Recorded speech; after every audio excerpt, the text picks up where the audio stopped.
En guérissant les blessures émotives, j'arrête d'envoyer des messages inconscients à mon entourage. On appelle ça la loi d'attraction.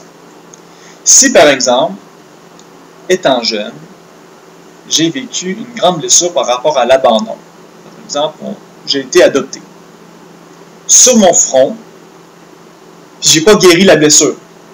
Parce qu'une blessure, ça se guérit. Sur mon front, c'est marqué rejet, abandon, je ne me sens pas aimé. Ce que je vais attirer comme situation dans ma vie, c'est des situations qui vibrent avec ça. Je vais attirer des hommes qui vont m'abandonner, si je suis une femme. Je vais attirer des situations qui vont faire que je vais me sentir abandonné. Je vais aller dans un travail, puis ça va aller super bien au travail, puis à un moment donné, oh, j'ai plus de travail, je me sens abandonné. Quelqu'un d'autre qui a vécu une autre blessure, par rapport, par exemple, son père a trompé sa mère,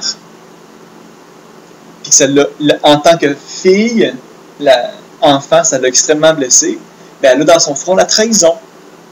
Elle va vivre la même situation, où est-ce qu'elle va se faire renvoyer, mais elle va vivre un sentiment de trahison. Fait que dans ma vie, j'envoie des messages inconscients aux autres personnes, aux autres choses. Fait en guérissant ces messages-là, je change mon monde extérieur.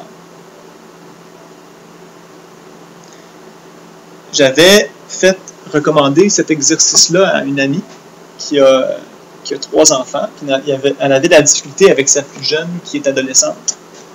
Puis elle était en pleine crise d'adolescence, puis elle avait de la difficulté à s'exprimer. C'est la fille. Donc, elle a fait la technique des bonshommes allumettes. Elle a arrêté d'envoyer le message inconscient « J'ai peur que tu ne communiques pas avec moi ». Fait que la fille, revenue de l'école, elle a explosé. Elle a tout sorti. C'est comme le lapin est sorti du chapeau ou le chat est sorti du sac. Tout a explosé devant sa mère. Elle a dit les vraies affaires. On peut penser que c'est négatif, on peut penser que c'est positif. Ça peut être négatif parce que ça peut affecter la mère, mais c'est positif parce que là, elle sait c'est quoi qui se passe. La communication, c'est toujours une bonne affaire.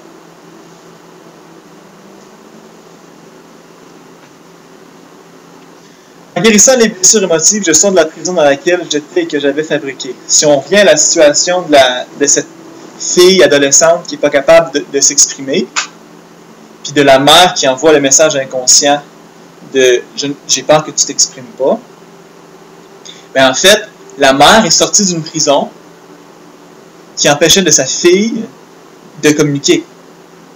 Fait que ça a rajouté de l'harmonie dans la situation, dans la relation qu'elle vivait avec sa mère. Parce qu'en fait, les blessures, c'est nous qui les avons créées. Peu importe la situation, les blessures, c'est nous qui les avons créées.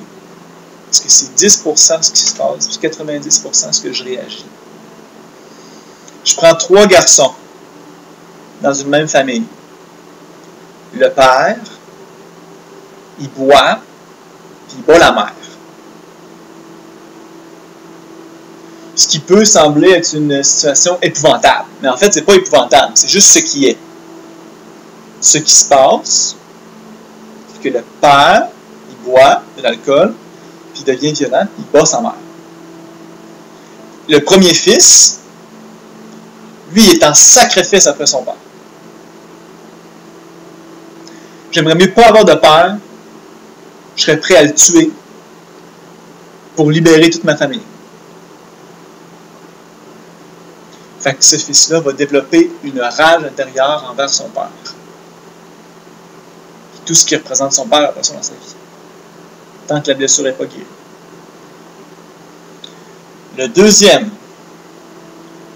il va dire « Ma mère, c'est une vraie folle. Comment elle fait pour vivre avec un homme comme ça et pas nous sortir de tout ça? C'est elle qui a le pouvoir là-dedans. Là. Mon père, il ne sait pas ce qu'il fait. Il fait juste boire. Il est constamment intoxiqué. Mais ma mère, elle fait rien.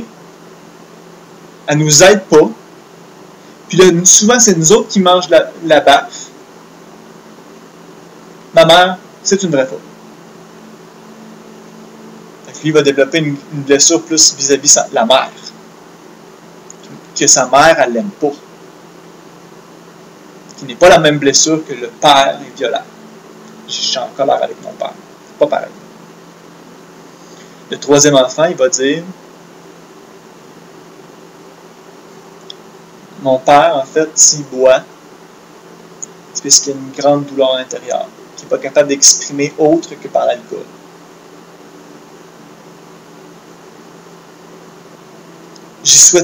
J'ai tellement de la compassion pour mon père. C'est lui qui m'a mis au monde. C'est grâce à lui que je suis là présentement. Mais ça ne me convient pas comment il vit, mais je peux juste avoir de la compassion pour ça parce que je peux rien y faire. Et le troisième va avoir une expérience totalement différente. Il n'a pas un plus négatif ou moins négatif, ou plus positif ou moins positif. C'est des expériences. Puis ce qui est important de savoir, c'est que quand une expérience est guérie, peu importe l'expérience, ça change. Si j'ai 1 kilo de plomb que je guéris, mais ça devient 1 kilo d'or. Si je prends 10 kilos de plomb, puis je le guéris, ça devient 10 kilos d'or. Le plomb, c'est l'événement négatif, puis l'or, c'est l'événement positif.